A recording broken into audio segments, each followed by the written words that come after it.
Welcome back to Our Vision, Our Future. Now, Jennifer, here's something that's a big part of our present and an even bigger part of our future. What's that? Terrorism. That's right, I said terrorism. Now, come on, people. A show like this wouldn't be much use if we didn't talk about the problem of terrorism. Well, you're right about that. Terrorism is a very big problem. Yes, it is. Fortunately, there's a very simple solution. More terrorism. I'm sorry, I must have heard you wrong. Did you just say that the solution to terrorism is more terrorism? You better believe it. But how? Well, it's simple as pie. And speaking of pie, I'd like to bring out a friend of mine with a few pie charts who's going to talk us through this. Ladies and gentlemen, please welcome Taylor Kaufman. Now, Taylor, you're a CEO of a major insurance firm, aren't you? That's correct. And you have some data you'd like to share with us? That's right. It's a simple matter of numbers. Wait a second, Taylor. Numbers? This sounds complicated. Well, it might at first, but trust me, there's really nothing simpler. Now, as our first chart indicates, 100% of all terror victims have a personal fortune of less than $1 billion.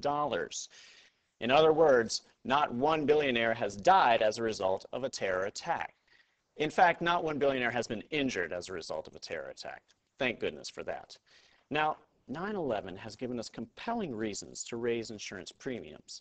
Because of the ongoing threat of terrorism, we've been able to raise insurance premiums across the board. Well, I mean, that sounds great, but what happens if there is another terrorist attack and insurance companies are forced to pay out? Yeah, that's just it. Most of our new contracts have a standard clause that specifically excludes terrorism as a payable cause of death, injury, or even loss of property. You mean? What I mean is, we're raising insurance premiums because of terrorism, but we won't have to pay out on a terrorist attack. And as a result, we're making billions of dollars in profits. Wow, that sounds great for the billionaires in insurance. It's not just insurance, though. It's security firms, contractors, weapons manufacturers, news stations, you name it.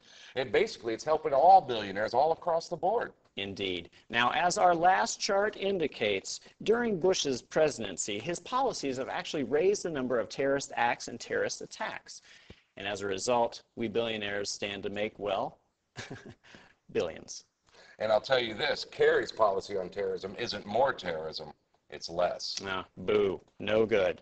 No good for the billionaires' bottom line.